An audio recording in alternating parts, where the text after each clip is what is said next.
Hey, everybody. Welcome back to the Success Secrets Revealed show with Ronald Couming. And our guest today will be Mary Cheyne.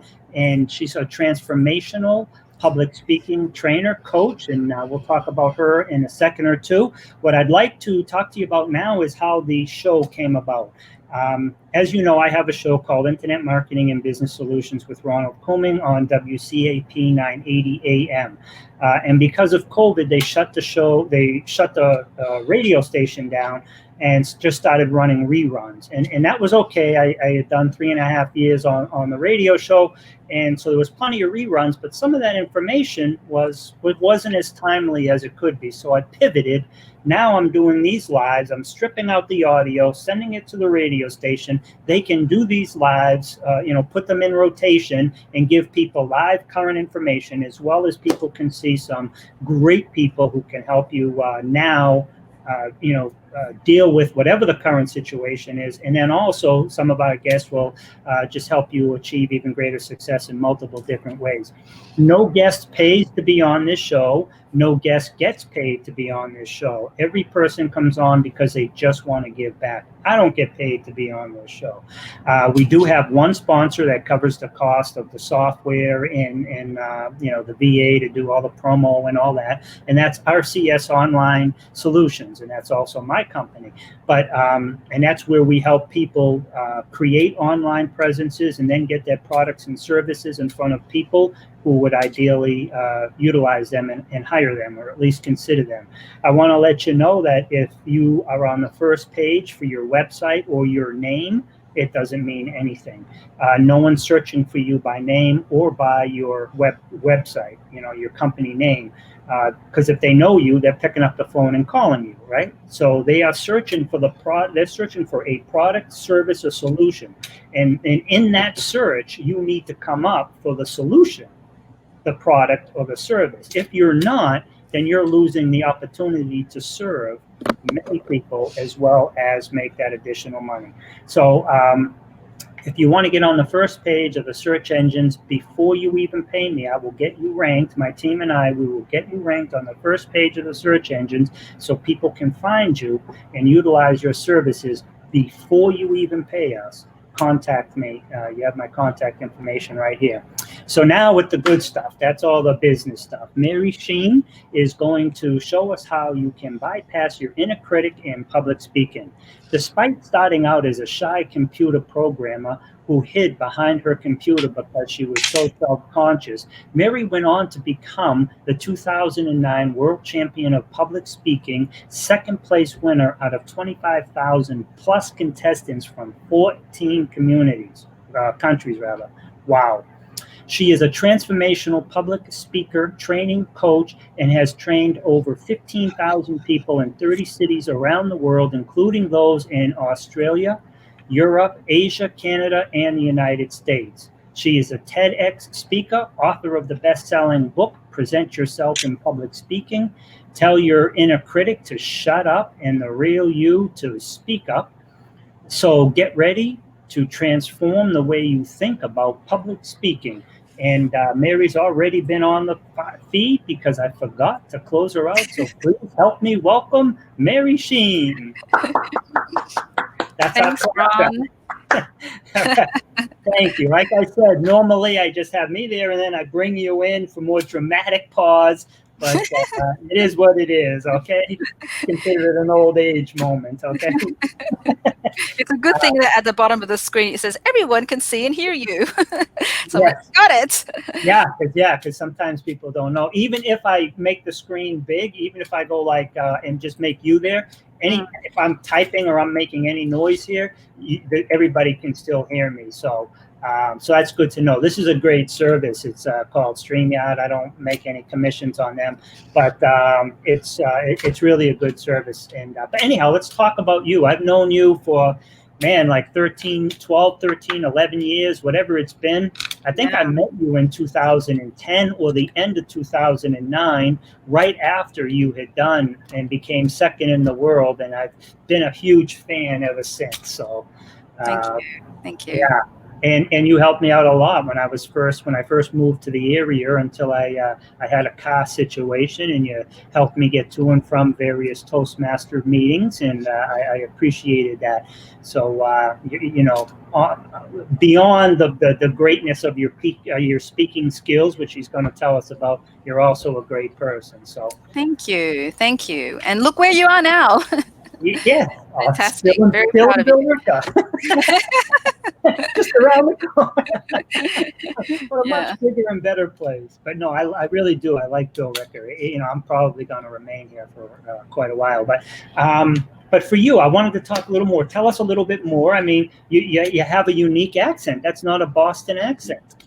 Yes, thank you for pointing that out. Sometimes I forget that I have an accent, because to me, you're the one with the accent.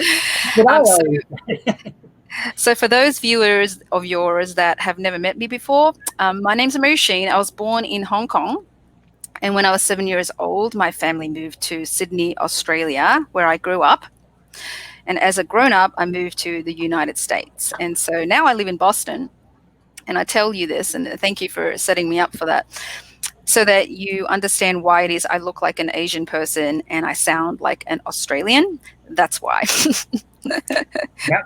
Now you are Japanese, if I remember, or Chinese. So I'm Chinese, yes. Chinese, so I was born in Hong Kong, so Chinese. Yeah, that's right. Yeah, and you grew up in Australia. So do you put the shrimp on the barbie, mate? Not lately, I haven't been. But however, now that you mentioned it, I think it's a great idea. Do they even talk like that there? Because that came from that movie. I mean, do they even talk like that down in Australia? Yeah, what I'm more likely to say is that's not a knife, that's a knife, with a big knife, with a Crocodile Dundee. Yeah, nice, good stuff. Well, we know I'm in business, and I own RCS Online Solutions, and one of the things we do is we help people have a much better online presence. But at the end of the day, part of that online presence is you have to get it in front of people, and you have to convey to them. You have to have that communication. They have to feel and hear, and the communication has to be there that you can provide and solve their problem. So what I do, it kind of goes hand in hand with what you do, because communication is vitally important in so many aspects of our lives, and that's what you do. You help people, I believe, focus on having better communication, and it could be speaking in a formal way, but every time we speak to our children, to our our loved ones, a family member, a boss, or a client, or somebody we want to be a client, we are using some type of communication skill. So can you tell us a little bit about your take on the need for communication skills, and then the service you provide to help people develop them? Yeah, that's a great question.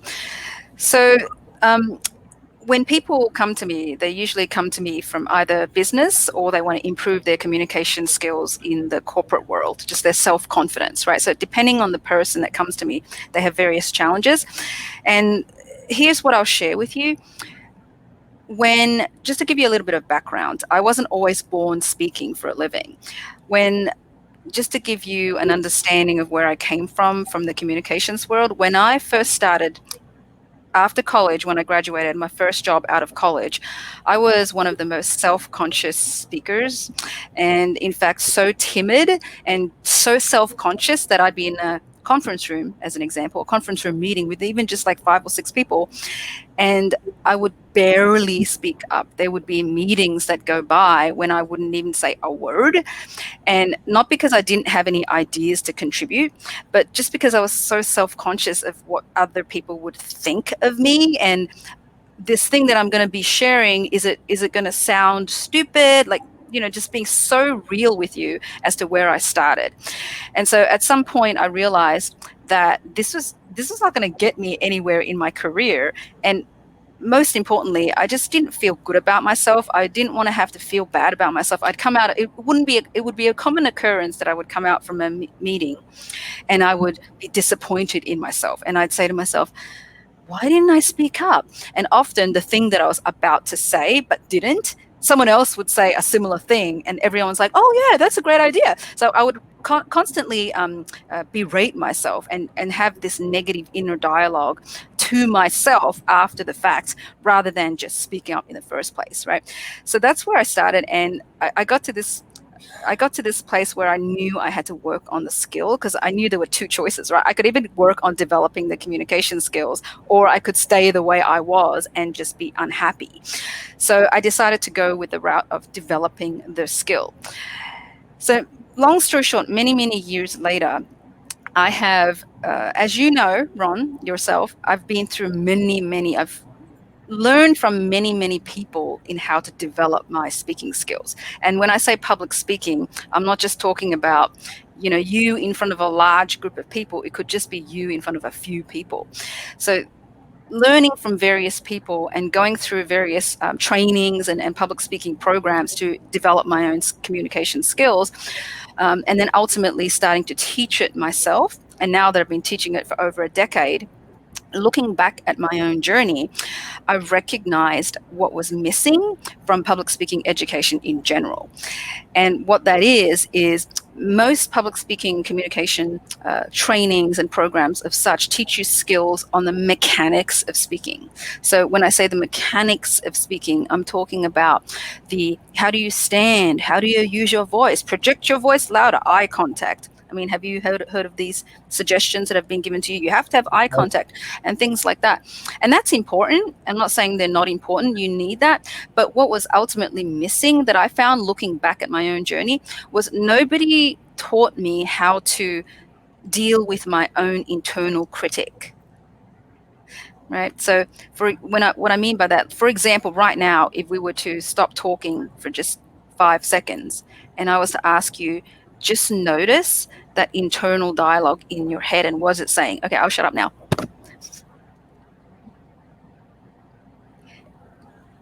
What's going on in your head, right?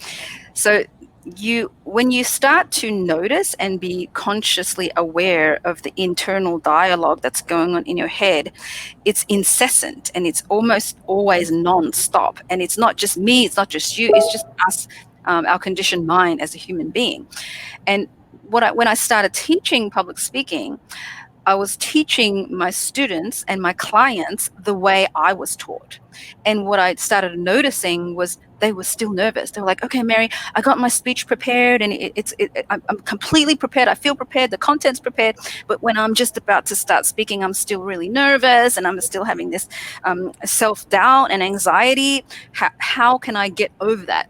So I reverse engineered my own process and realized that it's not just the mechanics of speaking that we need to work on. It's also how to deal with that internal critic, so that in the moment of you communicating with someone, whether it's one-on-one or one-to-many, you're not allowing that internal dialogue, the negative internal dialogue that could self-sabotage you, be in the space between you and the person you're trying to communicate with. So the way I like to talk about it is the internal dialogue, if you're not aware of it and you see past it, if you don't see past it, it becomes an invisible wall between you and the audience, because you're not fully present and you're not fully present to what they're saying, because your own internal chatter is constantly there and in the way.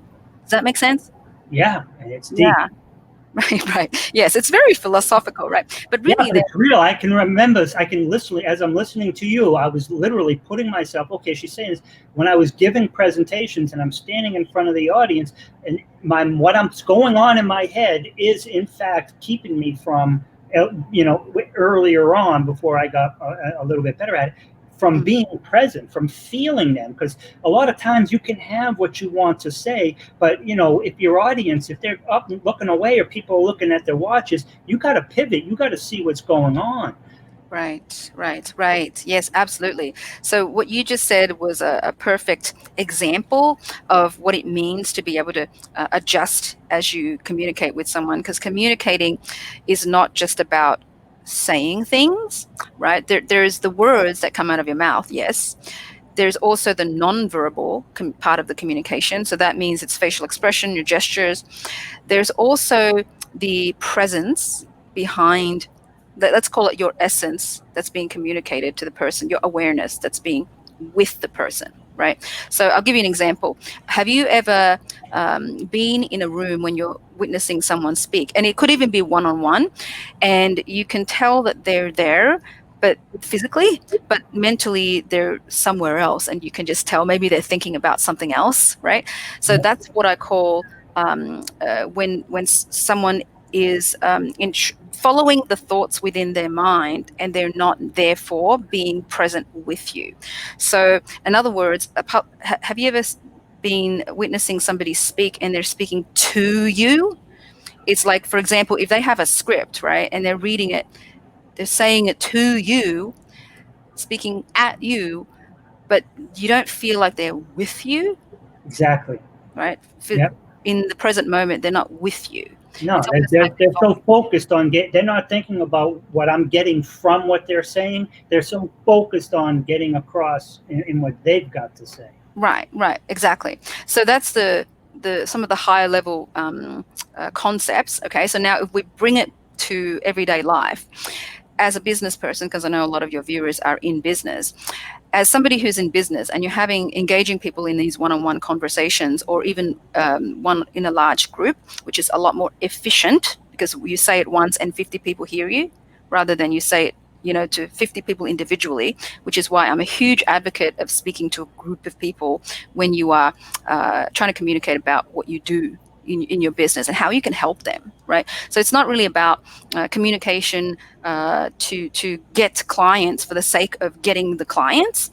To me, it's more about communicating your value and asking them questions and understanding what their challenges around communications. For example, for me, my topic is communications. What is your challenge in communicating? So, for example, in business, a lot of people, when they come to me for help, it's because they want to be able to get more clients, right? It makes sense, because the more clients you have, the more people you're able to help, the more impact you're able to create. And then as a byproduct of that, you get paid for it monetarily. It's the exchange of value, right? It's an exchange of value. So really then, one of the biggest challenges that I've noticed with people in business is being able to communicate their value, what they have to offer, and then asking the right questions in order to understand what the challenges their potential clients are facing, and then seeing if there's a fit to work together, and if so, what do those steps look like? So it's really about being able to say, okay, what are your challenges now? What's point A for you right now? Where are you? What is your biggest challenge? And then where do you want to go? What is point B for you? Where do you want to go? Ideally, if you had your way, what would that look like? And then just to see for yourself if this is a path that you can help them create, step 1, step 2, step 3, step 4, depending on what their challenge is, and being able to take them and guide them and hold their hand and support them through that, from point A to point B, and that path that you create. And if you're able to articulate that well and really understand their challenges, and you're not there to get their business, but you're there to really try and help them. Let me help you. You don't have to do this alone. I certainly didn't do this alone in my own journey, as you know, right? Because we know each other for a long time. We always have support in our lives to be able to help us get where we want to go. My point in saying all of that is, communication is not just about speaking. It's also about truly listening to someone, and to be able to do that, you've got to be present. You've got to be not allow your own internal dialogue to get in the way of that. Does that make sense? No, a whole lot. And I love that the whole. I mean, I agree with everything that you've said, but one of the things that I really touched upon was seeking to serve and not sell. I can remember early in my career, I was so ambitious, so to speak, that when I went to a networking event, or it was engaging in a conversation over the phone, whether it was a cold or a warm call, everything, I was focused on getting that sale. And every question I asked, or everything, was leading them to, aha, we got that. You know what I mean? Instead of, seeking to serve, not sell. Once I got past that, I don't know, about 4 or 5 years ago, right? And when I really understood it, I got past it in stages. But when I really understood, I'm here to serve, not sell, I literally tripled my business in a matter of months, and I haven't looked back, because people can feel. They can feel that shark. You're in the room, you're a shark, and you're just trying to get that contract. They can feel that authenticity. Are you here to help me, or are you here to take my money? And so once I truly got that, not just heard it, but truly got it and implemented it, my business took off. So I love how you talk about that. Yeah, thank you for sharing that. I think two things I want to add to that, what you just said. So I think there's an element of speaking that's usually not talked about because it's more amorphous, it's a little bit more invisible, and that is energy, right? Have you ever heard of, do you agree with me that energy is contagious?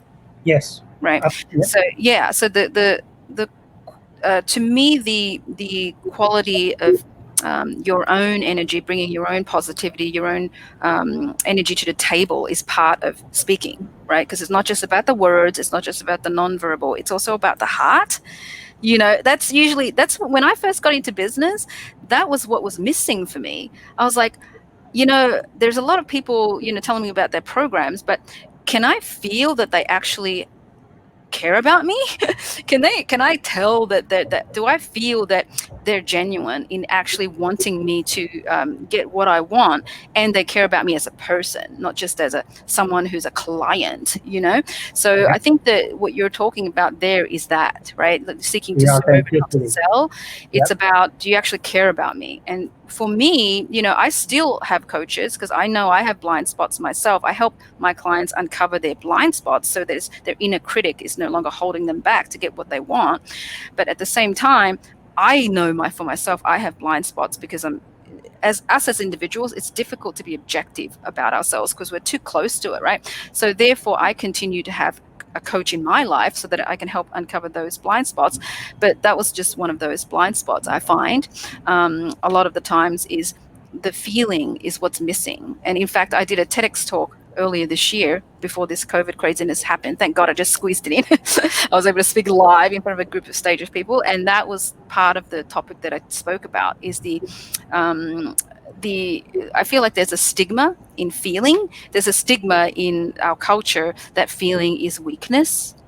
And I'm actually trying to turn the wheel of that in our culture in whatever way I can, which is feeling is not weakness. Feeling to me is a sign of strength, because that to me means you're connected to the heart. It means that you genuinely care. Okay, the more you care, the more it's going to come across in your speaking as well. And you can't fake it. You just really have to.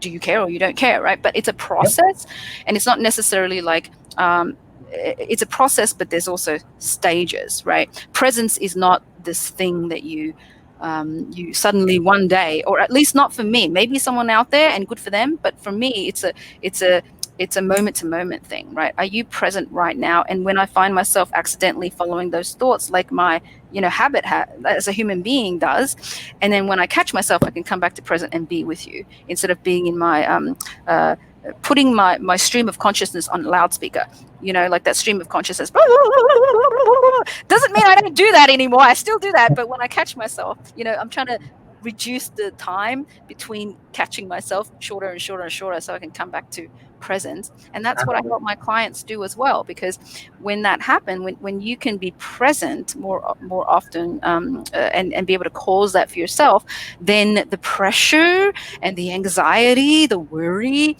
anxiety is really about worrying about the future, concern about the future outcomes being negative, and worrying is about the past, the way I look at it. So the anxiety and the nerves that comes up with speaking, or just before you get on stage, whether it's an online stage or a real life person stage, all of that can be calmed down if you can learn how to cause presence when you catch yourself not being present. So that's a long answer to the long-winded answer to your question of what do I do and how do I help people. Yeah, but I think it's amazing and it's excellent and it's so important. The very first part of that is the awareness, being aware that you're starting to trickle out, and then pulling yourself back is very important. And so I commend you on that. And it's not, nobody gets it 100%. It's a process. Yes. You learn it, you become aware of it, and then each time it becomes shorter and quicker. But even people who teach it and have taught it, like you taught at 2 different colleges, at least Northeastern, right? Yeah, I used to teach communication classes at Northeastern. I have my own business, so I teach a lot of people in business.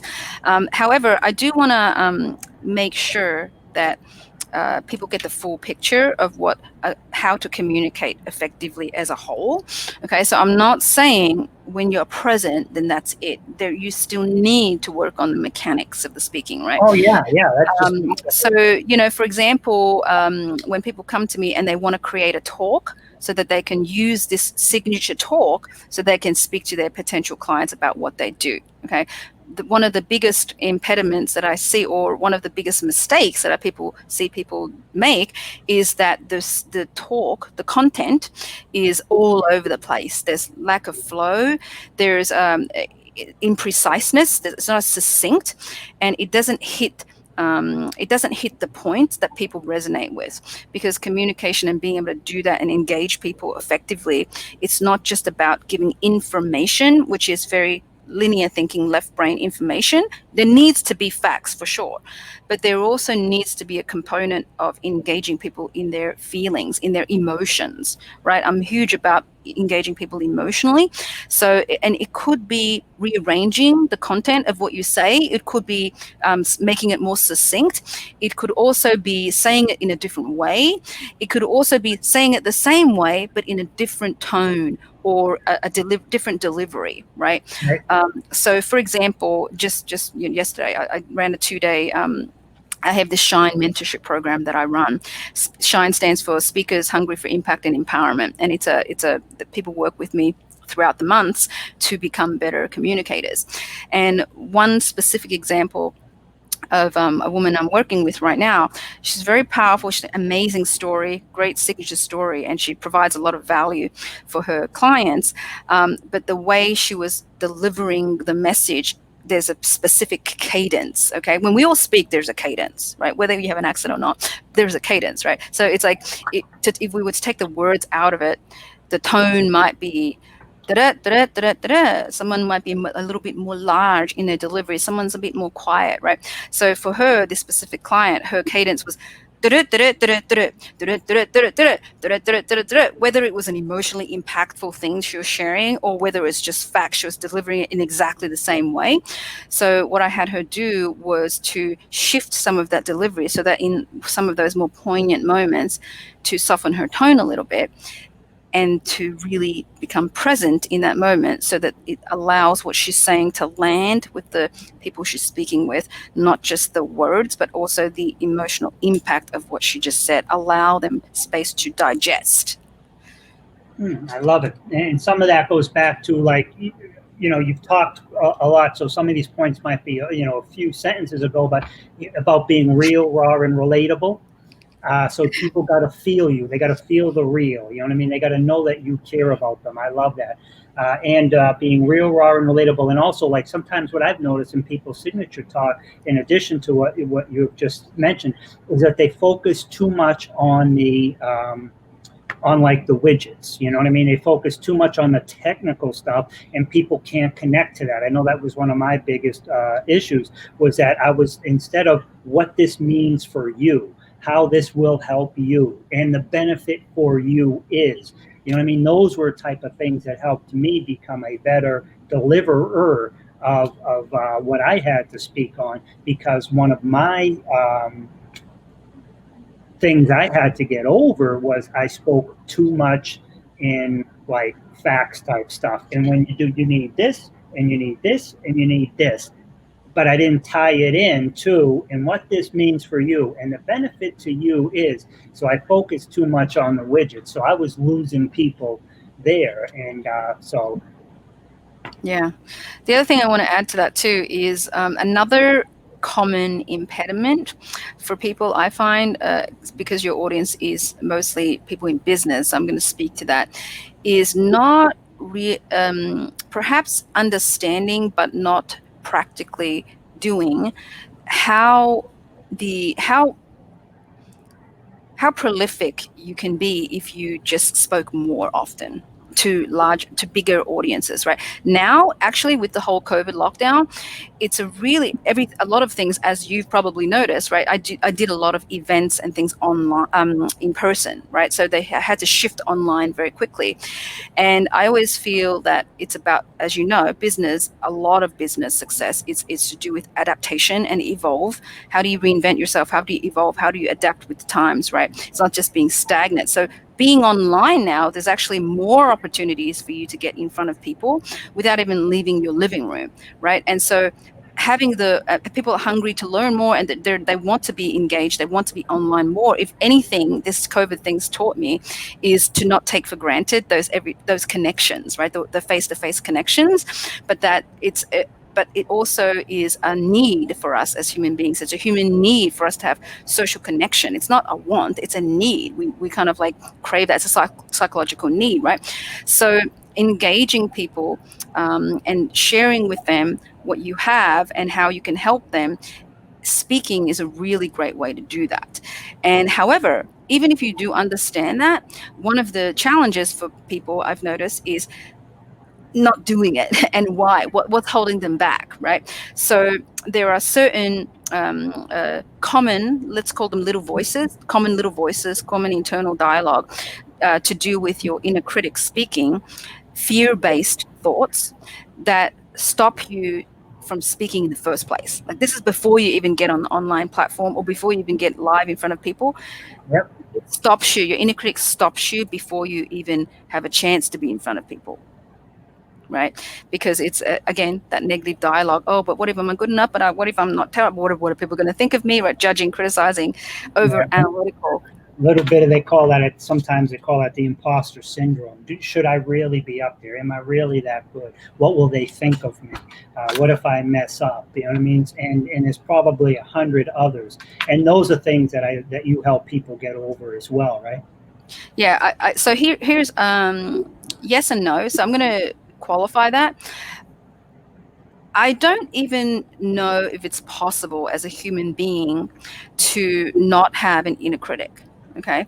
So tell me if this is true for you. In my experience, as I grow, okay, as a professionally and personally, as I grow, the inner critic voices adapt. And they get worse. Right? It's like, but I don't control me anymore. Right, like 10 years ago, my inner critic was saying me.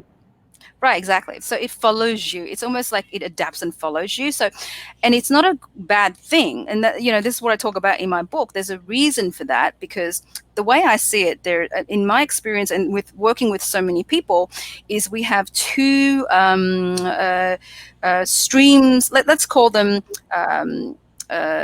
two forces. Okay, two forces within us. There's the survival force, which is our amygdala. It's driven by our amygdala, which is it's meant to keep us safe, right? Because as one of the fundamental programs of being a human being is don't die, right? We want to be alive, right? So it makes sense that there's an element within us, a force within us that wants to keep us safe, wants to keep us in our comfort zone. Don't do that. Don't take too much of a risk, because once you go outside of that, the survival program kicks in and you're scared. That's what fear is. That's what that is. But then there's also an equal force within us, which we want to thrive. We want to evolve. We want to grow, right? So at any given moment, there is like this equal and opposite force within us. So our job is not to deny that and say, oh, I'm going to conquer my I'm going to conquer my inner critic. It's not about conquering, because I don't even know if that's possible. It's about bypassing. To me, it's like, here it is, and we're going to bypass it like a stream in a river. It's like Bruce Lee says, be like water, right? It's like you go around the boulders.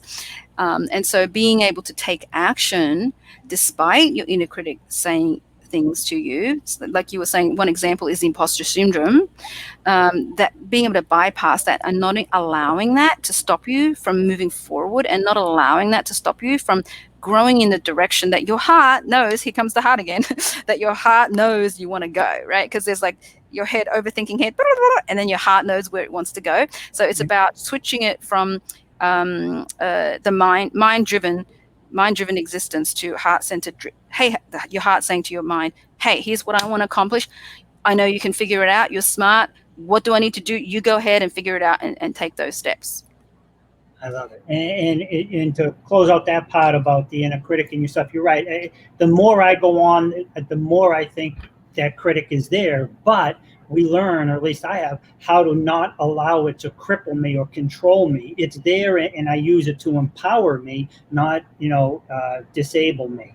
But what I'd like to do now is, we got probably 10 minutes left, and I want to make sure you get across whatever it is. 10 to maybe 11 minutes. I want to make sure you get across your programs, your courses, how you can help people. And because I know you're tremendous, but I want to make sure the audience hears you. So what I want to do is, I want to put your course up here, and I want to put you on full screen. And I'm going to sit here, or I might go make a coffee, but I want you to just talk 5, 7, 10 minutes straight on what it is that you want the people who see this live, who will hear it on the station. And also, it's going to be playing in reruns all over social media indefinitely. So, okay. Mm-hmm. Awesome. Thank you, So, Ron. are you ready with letting you go right now? Is that inner critic going? Is it crippling you? Do I need to give you some encouragement? You can do it, Mary.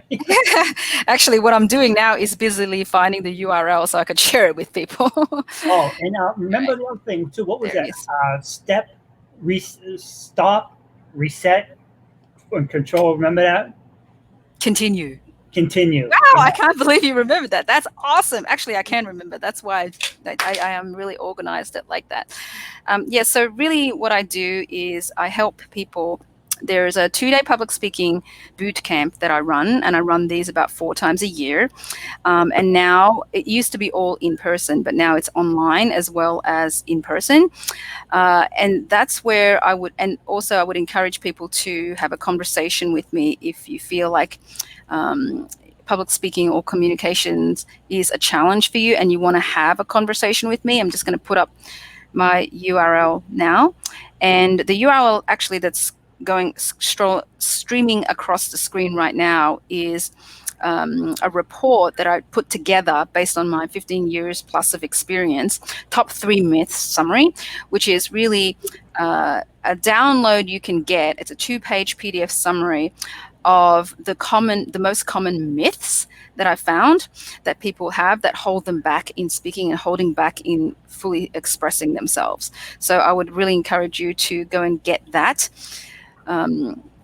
PDF, and it'll ask you for your information, it'll ask you for your email and your name. And once you put that in there, you'll get the PDF for download, and then we'll be able to be in touch. And also at the bottom of that, you'll see that you can also schedule a call with me. I'm still here, Mary. I was just giving you time. I'm going to put that on the same one, but I'm just going to give it some space. Thank you. They'll know that there's 2 different ones there. How's that? Awesome. Thank you so much.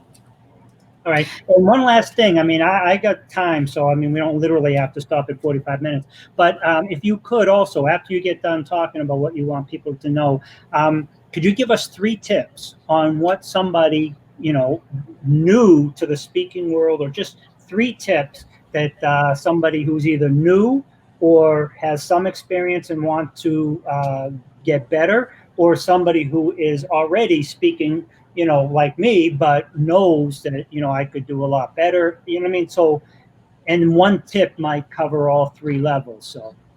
Yeah.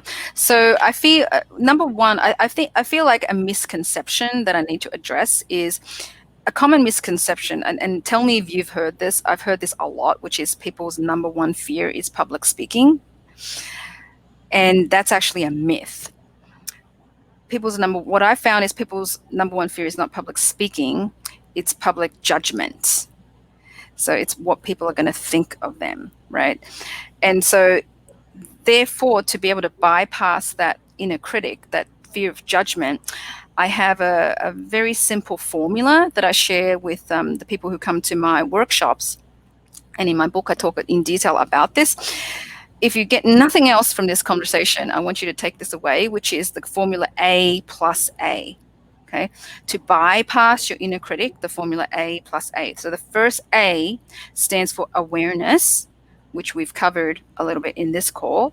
Awareness of what? Awareness of your incessant voice that's internal in your head, your self-talk, okay, the self-internal dialogue. And then if the self-internal dialogue happens to be trying to hold you back, who am I to be sharing this? I don't want to. What if people judge me, or I'm not ready, or I'm not good enough. I'm not prepared yet. Even though you are more prepared than your inner critic is telling you. That's the first component. Be aware of it. Just, oh, there it is again. Just start to notice it for yourself.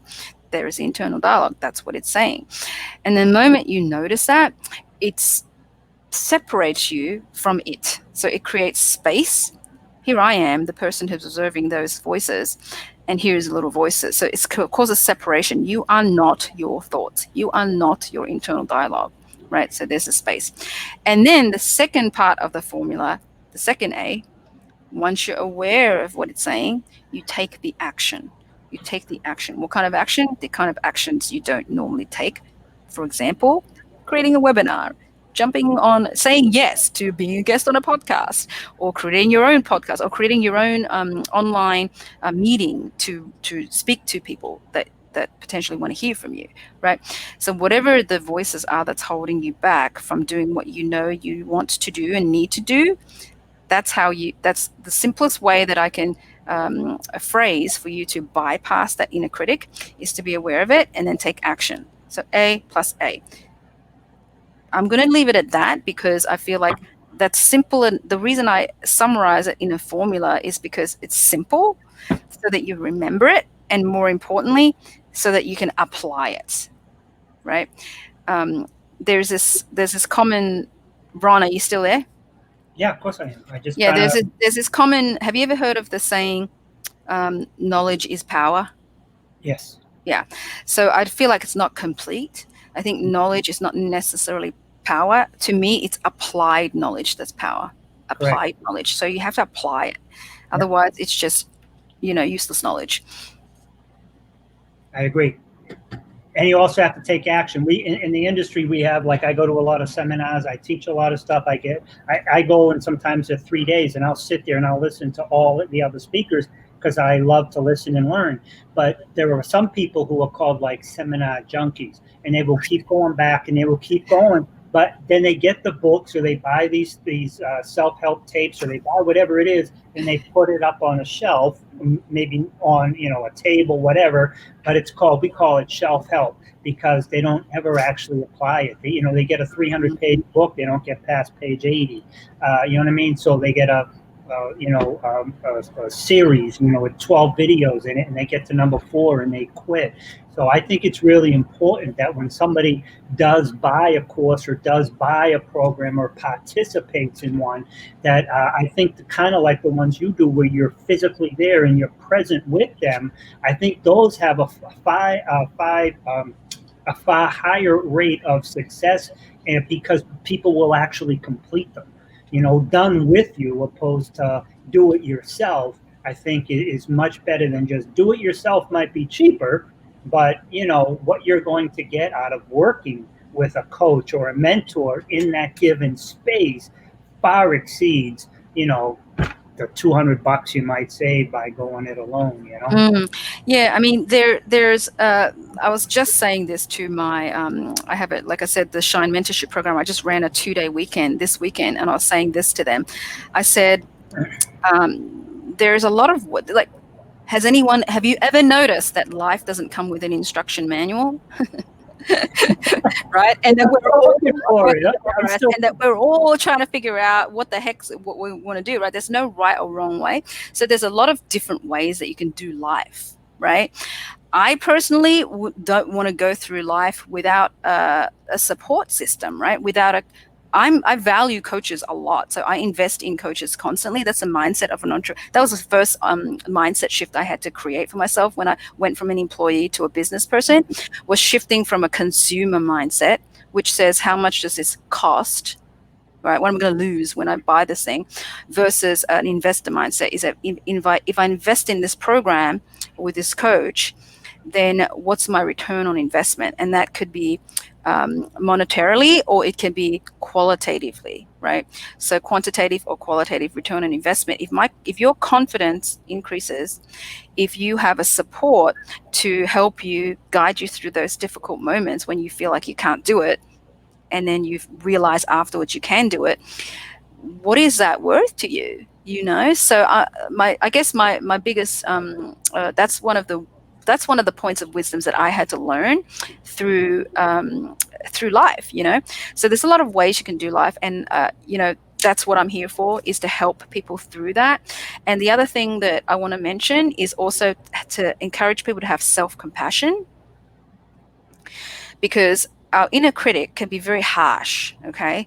Especially if it's gone unchecked for a long time and you're unconscious and unaware of it. It can feel like it's real. If it's saying to you, you're bad, or, you know, you didn't do XYZ and therefore you're bad, or you suck, or you know, whatever it's saying, if in that moment you can at least have self-compassion for yourself and just treat it more like a soothing a child within yourself, then that's what I would encourage you to do as well. Because really what I'm here to do is help uplift. The way I think about it is I'm a catalyst for uplifting you so that you can do what you do best and help more people. I say to my clients all the time, yes, I'm helping you, but really I'm here to help the people that don't know about you yet, that need your help. I love it. And that's exactly what I do too, man. Me and you should talk. But all right, so tell me, what's the name of your book? You held it up, but could you hold it up a little bit longer? So if you go to Amazon, present yourself in public speaking, tell your inner critic to shut up and the real you to speak up. Highly recommend it. It's available on Kindle as well as paperback. Nice. Now, and soon to be audio.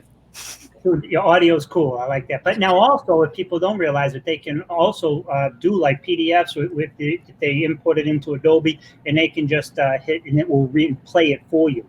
When I was studying for some of my my tech stuff, you know, these things were so technical and the books were like this thick. I would just put it into I got the disc, and I would just put it in and then put it in the PDF in Adobe. I could hit read, and it would literally read every page to me, just line by line. Verbally?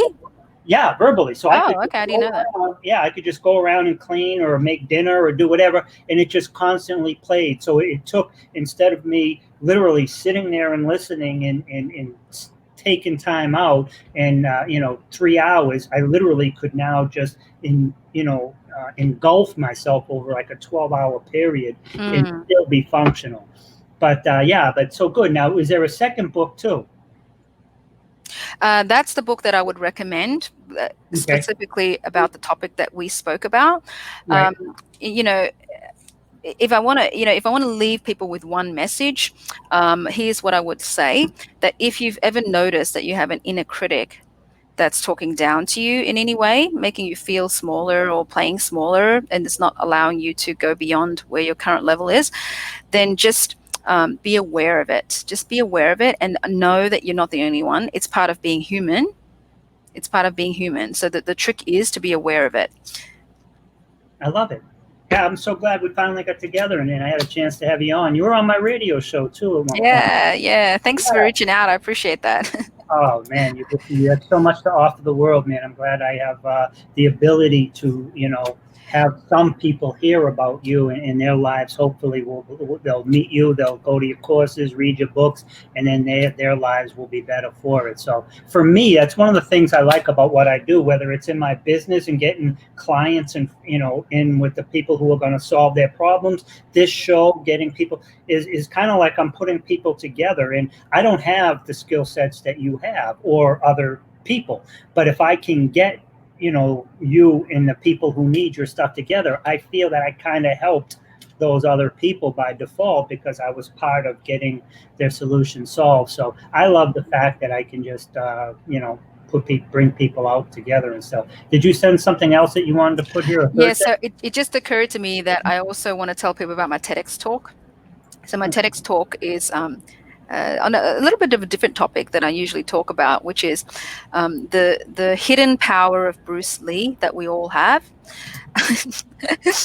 And it's a 15-minute talk. I would highly encourage people to listen to that. It sort of covers a little bit of what I talked about today, but I truly believe that if you implement what I talk about in that TEDx talk, it will change your life. All right. Now, Mary, in your description that you sent me, right? And because this is going to go up on YouTube and all over places. Did you send me these links as well?